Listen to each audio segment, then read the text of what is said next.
My name's Richard Bang, and I'm an independent games developer for Freekstorm. Details about me.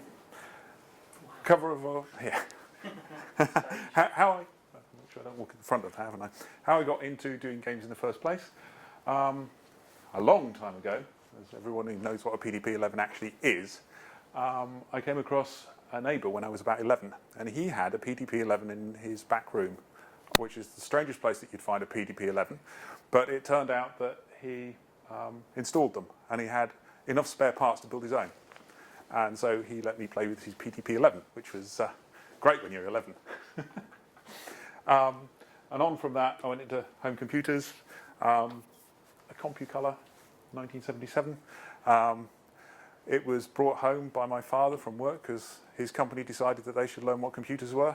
So this thing came home in a box, got given to me, and he said, off you go. So it was a computer and a basic manual, and that was it. Wrote the first game I did on that one. That went back, got a TRS-80, wrote a game, got a Color Genie, wrote a game. MSX, can't write games on those, didn't know that when I got it. Amstrad, did an awful lot of uni work on that, and wrote one or two little games. Nothing special on any of those. And then I went into business. Oh no, no games there. And I've spent most of my life doing FTGate mail server. So that was a long time, writing a mail server. And I did various bits and pieces, mostly amusing myself, writing chatbots to go on different systems. Most fun was getting a chatbot to sit on a system, pull up loads of data from what people were saying on one, regurgitate it, modify it, and spit it out to the other one, and then watch people on different forums having arguments. Yeah, added some bits on there so that people could leave messages for each other via it and other little things. And then came across Unity and started playing around with that back in 2010. Didn't do anywhere near as much as it does now. And started writing a game because I thought, ooh, this is a great engine. I'll make something in this. So I decided I was actually going to start off with something that was a bit like Supreme Commander. But I liked tower defense games, so I thought I'd do a Supreme Base Commander. And started playing with that, and very quickly found that it was much more fun to drive around in the tanks and just shoot things. And then testing that with people, they like driving the tanks and just doing things with the tanks rather than shooting each other. So that evolved to a game called Not to Scale, which was driving tanks on a tabletop. And there's actually a tabletop tank stuff, and Not to Scale was the first replacement with aliens. So we put aliens in it because that was even more fun than tanks. And at the time I did that, I was also making short films. And I put one of them into a short film festival, and it was Doctor Kvorak, Destroyer of Worlds. And amongst the nicer comments were things like, you know, what's his motivation? Why is he doing what he's doing? And so and the best one was should not be released to an unsuspecting public, which was great, you know. And it also got the guy flamed to hell by everybody else who was on there, who pointed out that doing a 6-minute animated movie is pretty difficult, especially when you're a coder. So anyway, we decided to make it into a game. So from there, we produced Doctor Kvorak. And I've got a little video just to show you what it started out like, which is pretty awful. So this is kind of the game Not to Scale, which this is just an early prototype. I managed to find a copy of it so I could actually bring it along. But basically, you click, move the alien around, move to places, and various things happen. And the reason why I'm showing this is every single thing that is on there had to be placed in its right location with Unity.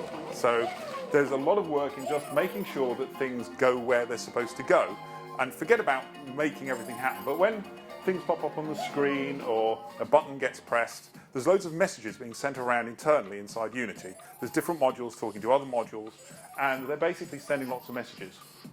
And this is where we're at. Yeah, this is where we're at now. So this is what the game is evolved into. But you see there's a lot more on the screen. But the thing is that all of this can be placed by anybody. The first versions, you have to actually know how to use Unity. So moving on from that. Well, that was good timing, wasn't it? Back to that one. So, just a little bit as to why I've used Unity. Well, as it says on there, it's a complete game engine. You can do absolutely everything in it. You still need assets to go in it, which are characters and objects and whatever. You need some code, easy enough in C#. It's got a very shallow learning curve. It's easy to learn. There are kids of 11 making games in Unity, so it's very easy. It's got a very, very straightforward structure. Everything to do with the game is pretty much summed up there. You can do, that's your scene, what you've got visible in there, that's all the things that you've got, and that's what you're working on right now. It's all very simple. Oh yeah, and everything is built with prefabs, and prefabs are a double-edged sword. So this is effectively a prefab. It's a bit small on here, but we've got a creature, and it's got some code tied into it, and it's got its shape and its mesh and everything else. And that's a prefab in Unity. It's basically everything you need for one of your game assets. So it's got the complete game asset, the mesh, the code, the colliders, a renderer, so you can actually see it. Thank you. Fantastic pose.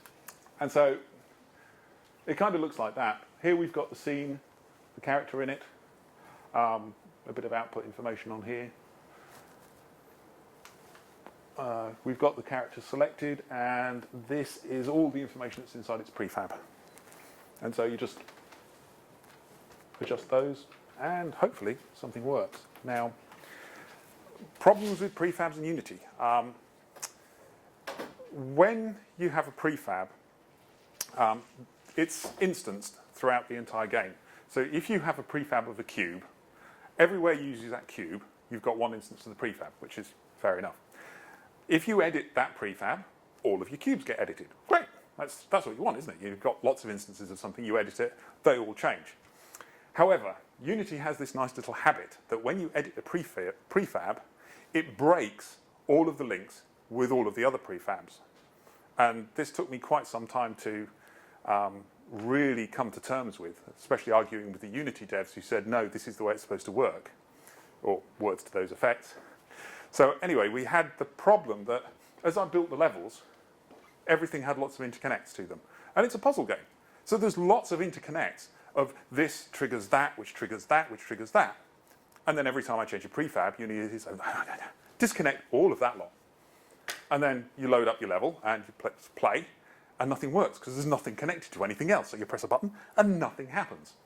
So after going through this loop lots and lots of times, and the more levels you have, you change one prefab, all of the levels break. You have to keep a heck of a lot of notes of, on this level, this connects to this, connects to this, connects to this.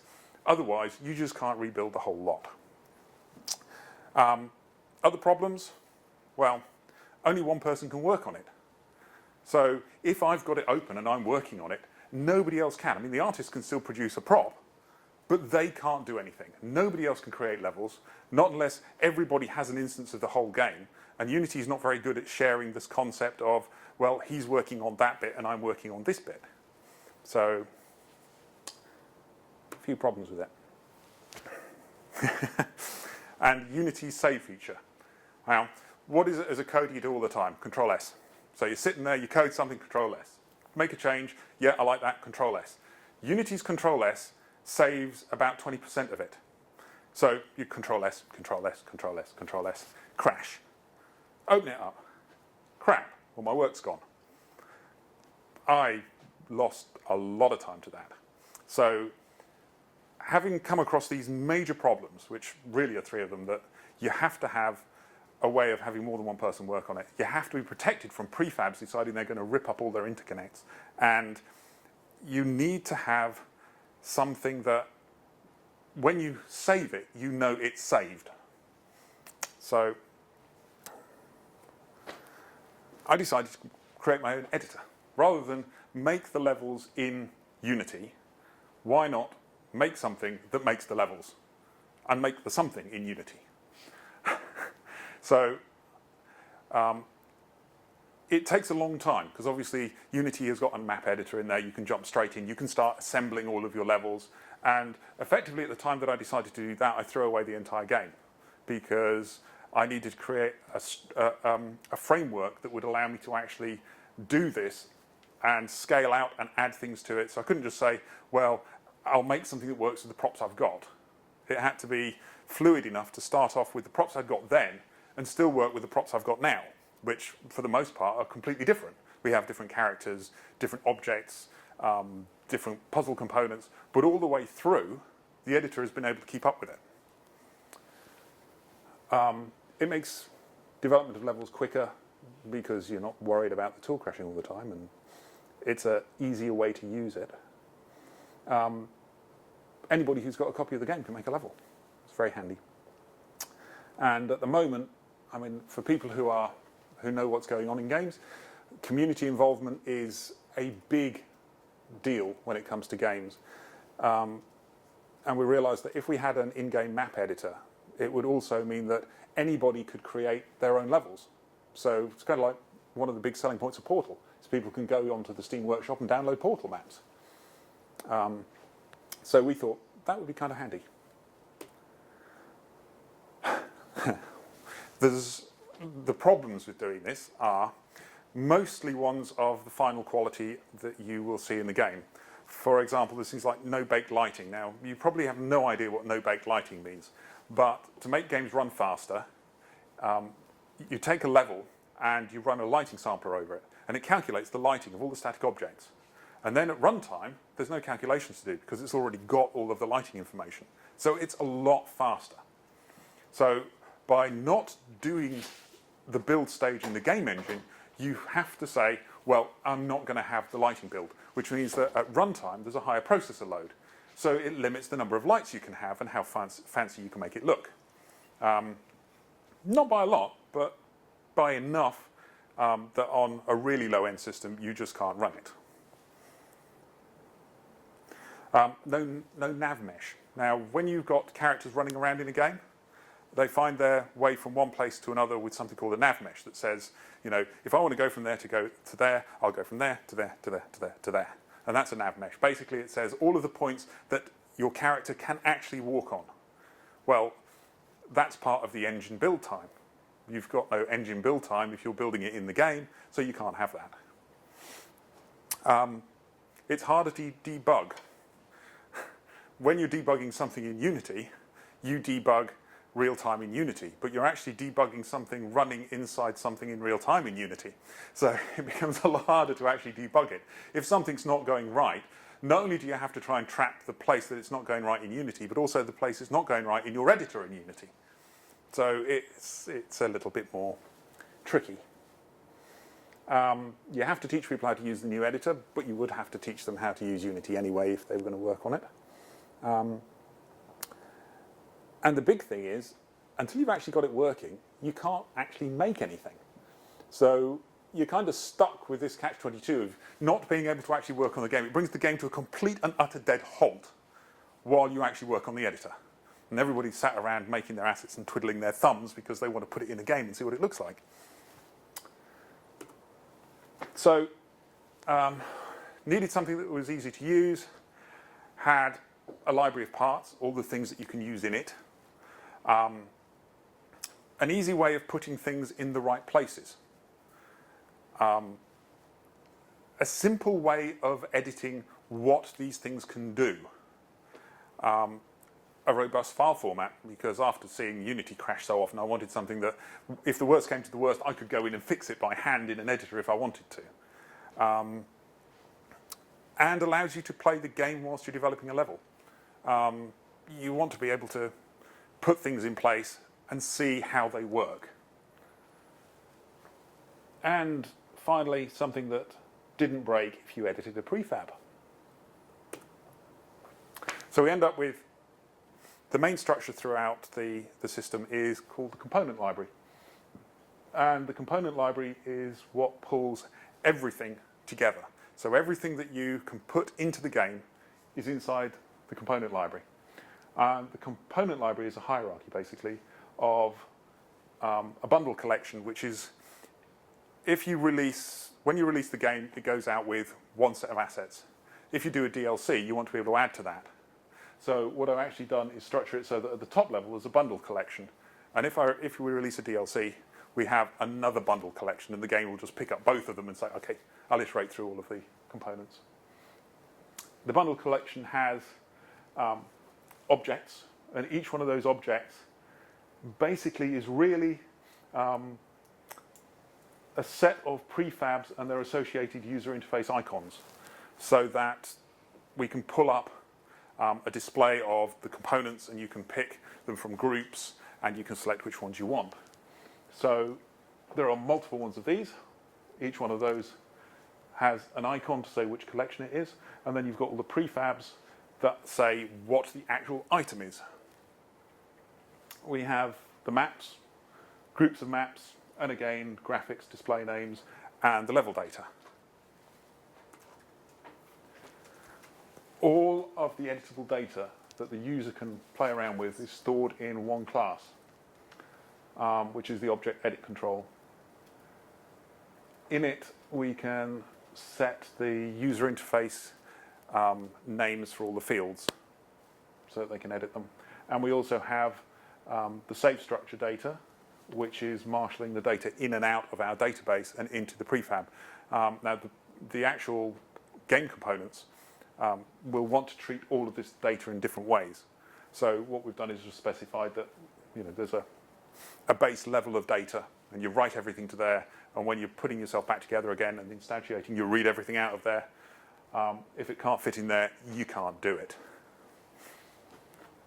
So getting things connected together is another problem. As I said, one of the problems we had with Unity was when we connected all the prefabs together, at certain points, Unity would crash. When we'd load it up, it'd all be gone. Or we'd change a prefab, and it would disconnect that prefab from everything else. All the signals would disappear. So I wanted a system that would be robust against that. Now, 99% of the signals that you pass around are either on or off, or enable, disable, or a variation that can be boiled down to on, off. So that's really easy. You're only passing, effectively one signal around. All of the game items all have a unique name. You can't have any name that clashes. So knowing what to connect to what is easy. Just remember all of the names. So instead of actually physically making the connection, you simply remember who you're supposed to talk to. Very easy. At runtime, you look up the name and you send your signal to them. So it's fairly easy.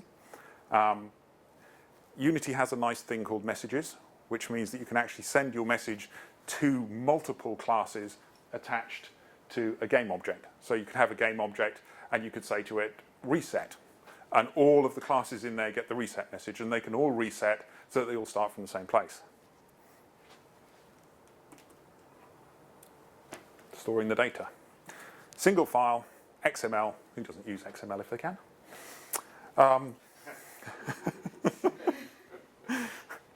It's, providing you're not going to start editing it yourself, it's pretty robust. So it works very nicely.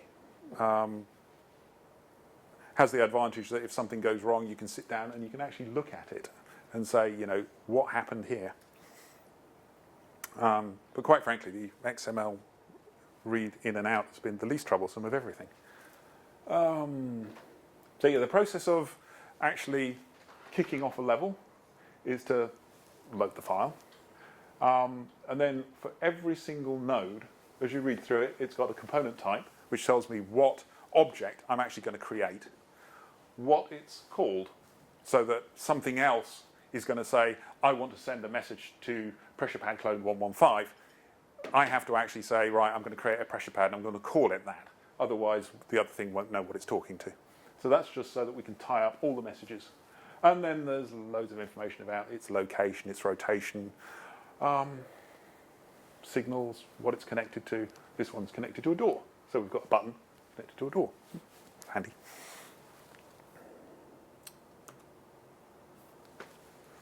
So the editor looks something like that. We've got over here the main assets. So you've got asset groups, the actual items that you can put in place, and a nice play area to build them. The object collection, assets, prefab list. Click on it, place it on the screen. Very easy to use. The property editor. Again, these fields are, you specify what they're called, and then you can fill them in. Very easy. Component positioning, that could take a long time to explain how that's actually done properly, but basically, if anyone's used a 3D package, you know that you have sort of a trident and various moving tools. So we've got the trident and the moving tools plus snaps, which are a nice easy way of aligning everything to everything else.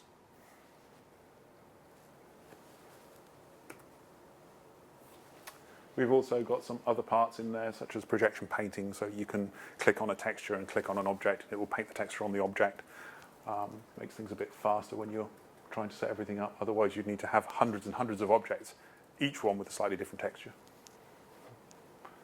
I'm going to play mode for testing.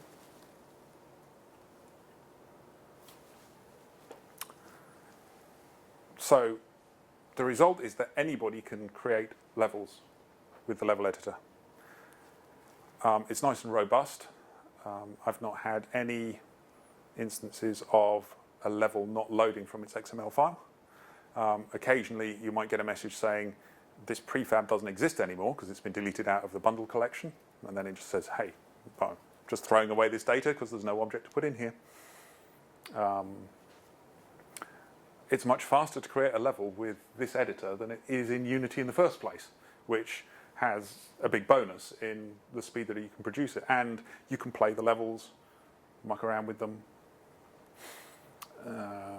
So it was worth it. And that reaches the end of that, but I've actually got a kind of a demo of it running, and then I figured the rest of the time would be people can actually ask questions, if they've got any. Where are we? Level editing. So, oh, it's in the background, isn't it?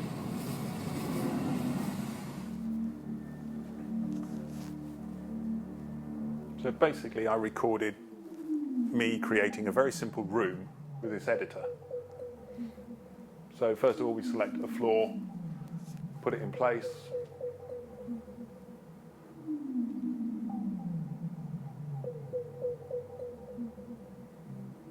It's actually much better when you run it fast.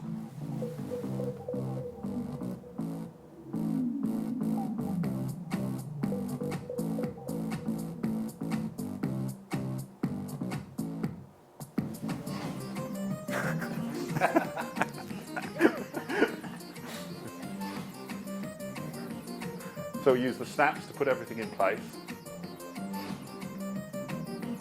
Select items. Drop a couple of those in.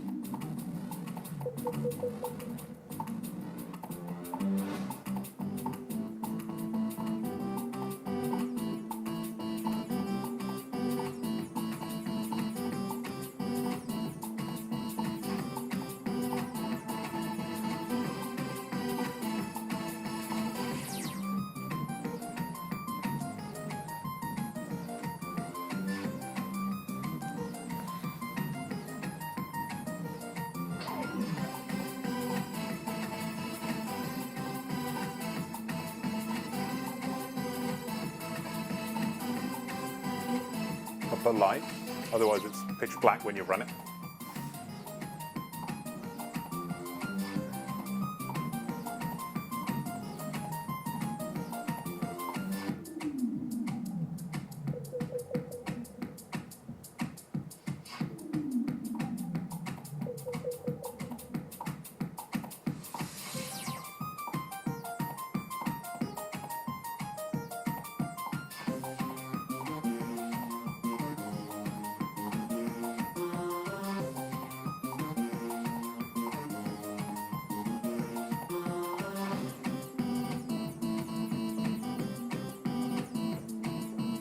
connecting the items up.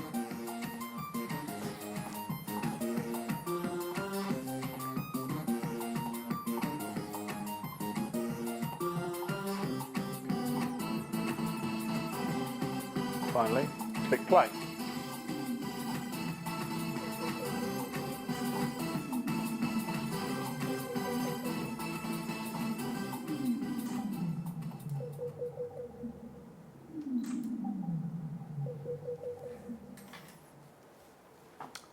So, yeah, that was putting an editor into a game in Unity.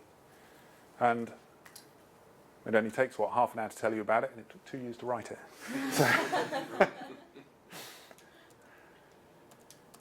So has anybody got any questions? Why Norfolk? Well, that would be a history thing then. During that long, dark period of not writing any games, I was down in Bournemouth, and I worked for Plessey Semiconductor, doing military stuff. Then I worked for Penny and Giles data recorders, making crash recorders for aircraft, and realised that software engineers, well, at the time I was actually a systems engineer, were being paid a lot more money than I was. So I went and spoke to the technical director, and I said, well, look, I'm actually doing more work than you, and I've cut the costs of everything that you're doing in here and improved the quality of your products. How about a pay rise? No, he said. I said, well, if you don't give me a pay rise, I'll leave. I said, well, we'd rather you didn't do that, but okay, I can't give you a pay rise. So I left. And I decided I didn't want to do hardware systems anymore because nobody wanted to pay me any money. So I decided, well, I'll do some software. But there was no software jobs at all down in Bournemouth. So I hunted around and I came across a company, Kotag. Don't know if anybody knows of Kotag. They make entry systems. And at the time, they said, come up, we want to develop a Windows version of our Fandaby software, and we'd like you to do it. I thought, great, sounds good. So up sticks, travel up here, turn up on day one at my new job. They turn around and say, well, we've had a redesign. What we're going to do is we're actually going to let the people who are here learn Windows, and then they're going to do it, and you're going to maintain our DOS version. So I said, no, I'm not. I said, either you tell me that I'm going to do the job I was hired for, or I'm out of the door. And they said, well, take it or leave it. You're here now. I said, okay, I'll leave it. So that was fun, because I walked out of the door, got home, and at the time, my wife was in Bournemouth, and she was just getting ready to move up. And she phoned me up, and she said, wonderful news. I said, what's that? She said, I'm pregnant. I said, I haven't got such wonderful news for you. So we kind of did a, what am I going to do? And then I thought, well, I'll go and see if I can find contract work. And I went to an agency, and 2 days later I had a job. And then I did contracting up until 95, worked on all sorts of things. And in 95, I was working for a company, and they wanted to integrate into this wonderful thing called the internet, and they wanted to be able to send their emails backwards and forwards across the internet, because they'd heard you could do that, but their system didn't allow them to do that at all. So I thought, well, okay, what can I do with this? So I wrote a program that would connect their mail system to the internet, and they loved it. And I thought, ooh, that sounds like a good idea. I'll put a few more bells and whistles on this and stick it on the internet and see what happens. And that kept me going until a couple of years ago. And then, unfortunately, the likes of Google and Microsoft decided they wanted to go to war and basically destroy the email market. So there is no money in email servers anymore. It's all gone. So that's how I ended up in Norfolk. Well, Cambridgeshire, but I was living in Norfolk, so. And then I decided to write games. I got completely and utterly fed up with doing business software after so long. And I'd written quite a few games back on the old systems. First game was a Space Invaders clone on the CompuColor, written in BASIC. Did some machine code, Pascal, BASIC, all sorts on the TRS-80. Then went off to university and did physics electronics. Decided there was not much point in learning to program, because I'd already been teaching people how to program, and go off and study something you can already do is probably not the best way of, learning things. Do you write any games in apps? Any game apps? Well, the very first versions of Doctor Kvorak were going to be on the iPad. And it was quite fortunate, really, that we didn't have anything ready to release when the iPads came out, because it didn't take long to realise that you couldn't actually charge a reasonable amount for it. I mean, this was before free ruled, but even then you couldn't really charge much money for your game unless you were super well known. So I actually bought my first iPad on the basis of putting a game on it, and it was one of the first things I did was load the game on and make sure it all ran, and it ran, and it was quite nice to play. But then we decided that it probably wasn't worth putting the game out in that state on the iPad. Probably wouldn't get enough back for it to have made it worthwhile. And that was a long time ago. That was what, 2012, which is a long time in software. And we'll hopefully release the game this year. It's been a long time, and it's changed completely from what it was when it started. As you saw, when it started, it was that running around in those sort of brown walled little things, and we took it to Eurogamer year before last. That went down well. 2 stands full throughout the entire time we were there. So yeah. How are you funded? By what's left of FT Gate. Okay. So self-funded. Yeah. There's no external funding for it. And I'll give you all shock horror. Sold my house to finish the game. So Hell of a gamble. certainly is. But When you say prefabs break, what do you mean? right, So if you just update the prefab and then it just breaks every other prefab, or what? How do you actually? What specifically do you mean? right, you have an object that you're connecting up to everything else, and you've got a piece of code in there, and this piece of code has got public declarations of things, and they can link to other things. So you can say, I've got a public game object that is thing I want to send a signal to, and you go into Unity and you tie them together. So then you look at your prefab and you say, okay, well, I've got all of these things, but I need an extra one on there. So you go in and you declare another public variable, which is fair enough. You then load it in. And most of the time Unity says, yeah, lovely, no problem. Sometimes Unity says, what the hell do you think you're doing? Right, I'll just disconnect everything that you've put in there before and reset all the values back to their defaults. Great. Now, if you do that on one level with one asset, it's not a problem. But if you've got 15 levels of your game and 200 instances of that asset all linked to different locations, it's just destroyed your game and put you back, weeks. How do you fix So- it then? Just one by one, go through, link them In Unity, you go through one by one and you relink the whole lot, which resulted in, for all the levels, having lots and lots and lots of notes. This object at this location is linked to this object at this location, and it was just a nightmare. I mean, it got to the point where the last time it happened before I decided to write that, I just sat there and I thought, that's it. I can't carry on like this because, every couple of weeks I have to rebuild the entire game, effectively. Go in, remember what all the puzzles are. And it was just hopeless. Is it in their roadmap to fix that? Or? It's not even acknowledged. To give you an idea, I contacted them in 2011 with the problem. The response was, there is no such problem. Please send us a build that shows this problem. Well, you can't, because a build that's working doesn't have the problem. The problem is that the editor, when it crashes, hasn't saved everything. And hitting Control-S doesn't flush the internal buffers of the save. And you explain that to them, and they say, it doesn't work like that. Yeah, well, I've been writing software a long time, and when a customer turns around and says, it breaks, you can't turn around and say, no, it doesn't. I wish I could do that. I mean, that would be fantastic in software, wouldn't it? The customer has a test case that fails, and you say, your test case doesn't exist. Ooh.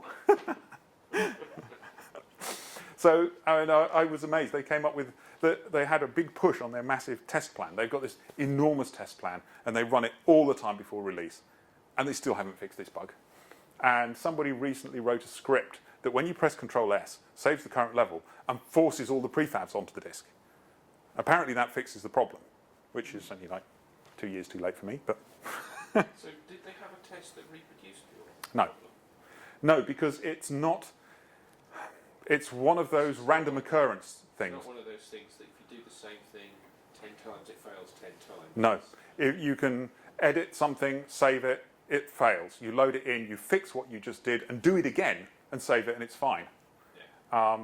I think it's kind of dependent upon what you've actually done. So it might be its internal garbage collection, something like that.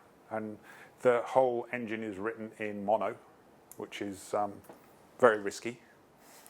Would it depend what OS you're developing on? Have you tried that with its switches? Well, I could have tried developing it on a Mac, but that would have just taken forever because every other single tool you use is on the PC. So that would have been impossible. Is it written in mono? Isn't that basically just .NET but for cross-platform? Yes.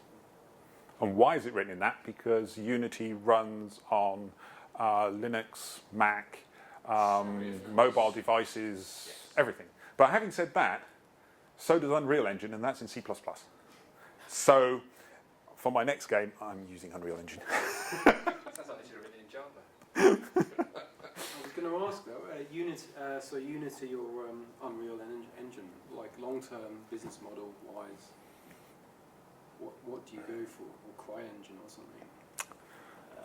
In terms of like building a decent game that you actually want to drive out there. I mean, Unity's great for beginners, like you said, it's phenomenal, like physics engine and all of that. But like long-term building a business model on it is, in your experience. I think it depends on the type of business model you're aiming for. If you're aiming to try and produce a game that sits in middle tier, don't use Unity. If you're happy to produce mobile apps and you want to produce something quick, by all means use Unity. But if you sit down with a game player and you show them a Unity game, even without the Unity logo on it, they'll sit down and they'll say, that's a Unity game. They have a certain look about them that means that you can usually spot a Unity game within a few minutes of opening it up and starting to play it, even after you've hidden the made with Unity type of startup thing that they have. So yeah, you probably, the best game engine currently that there is almost certainly the Unreal Engine. Is that a similar sort of IDE basically as Unity? It's, Or more complicated to get I would say it's more complicated, yeah. It's definitely needs a higher level of technical skill, but it's not a toy. Having said that, this summer my daughter's going to learn how to make games in Unreal Engine. My eldest is at university doing games art, and he did the last game jam that they did, the Global Game Jam. He did that in Unreal Engine. And he's an artist and he did all the code. So it's not that bad. I can joke about, he makes a joke about programmer art, which is we're not supposed to be very good at producing artistic objects, so I just make jokes back about, artist code. But it comes with a thing called blueprints, and it's just a modular system. So you can open it up, you can drop a module on there, and you can connect all of the modules up in a very similar way to this, except it's a visual interface. So whereas with mine, you get a nice little list of everything that's connected together. With that, you get nice little arrows and little boxes, and it all looks very nice, and it's very easy for people to use. Is that Kismet for Unreal? Because you can do code without being onto code. Yeah, but blueprints are actually built directly into it, and quite a lot of the games are actually built directly out of the blueprint code. As a programmer, you have a choice either of writing code directly to control things, or you can create your own blueprint modules, which if you're outputting code for a whole bunch of artists, obviously it's a great idea if you can produce this module that's got a nice lot of inputs and a nice lot of outputs. You can put all of your tests around it, you can make sure it works, and then you can give it to the artist and say, if you want the door to open, connect this to that, and your door opens. End of story. And there's no more, I want that door to open, send it to the coder. Yeah. So, yeah. How general purpose is the editor? Is it specific to Unity or specific? Well, the reason why I haven't done anything with any code is because there's absolutely no reason why you couldn't take this method and use it on practically anything else. So if you were writing a 2D game, you could use exactly the same principles of making this editor. You just, instead of projecting everything into 3D, you do it in 2D. I can't see a reason why you couldn't build this to work in Unreal Engine. The basic principles of creating, I mean, if I let's quickly step through.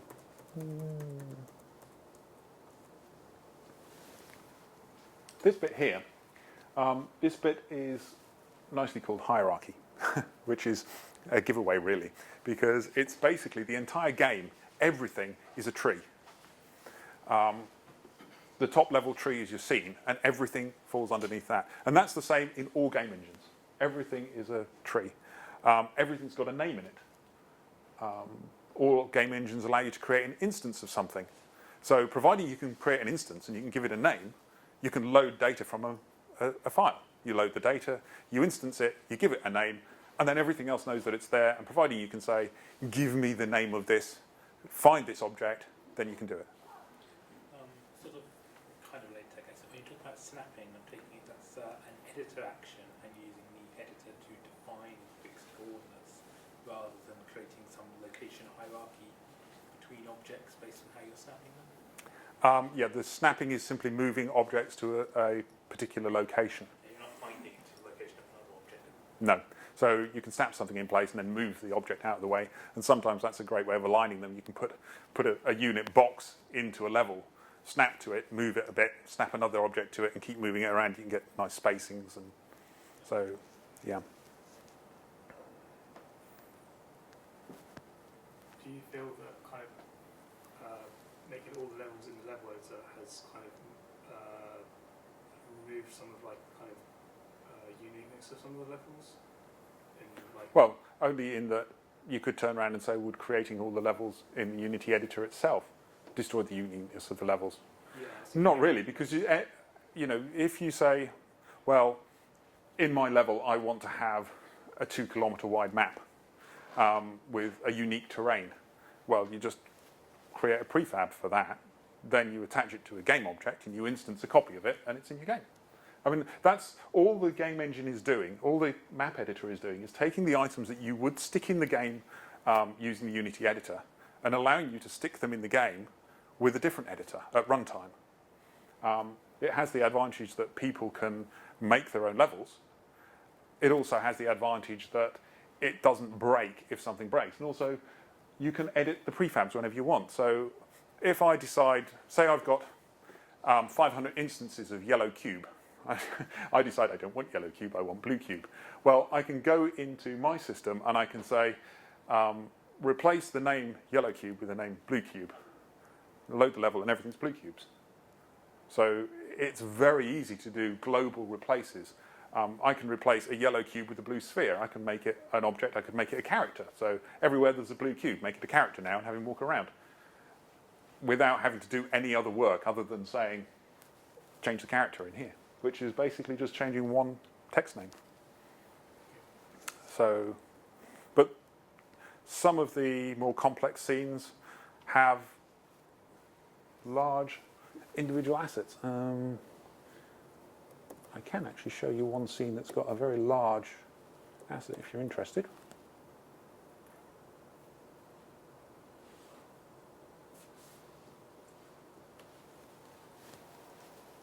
I haven't brought the Unity editor only the game, so.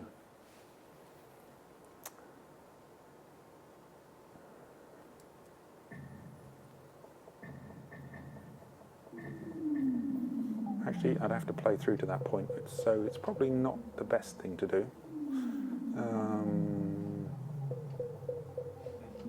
Yeah. No. No, I don't think we'll do that, because that would just take too long. But basically, there's a particular scene that's got a cargo hold, and this cargo hold has got about 5,000 boxes, and it's basically a large mesh produced in 3ds Max, and it's a huge room, and basically it's one instance and it just exists like all of the others. and I've just put that instance in there. And in the game, you've got this great big map, and there's a little cube, and you grab that little cube, and you can move this entire thing around and positioning it. And all of the assets are like that. No matter how big, how small, you just have the reference point, you pick it up and you move it. So you could have anything you want in there.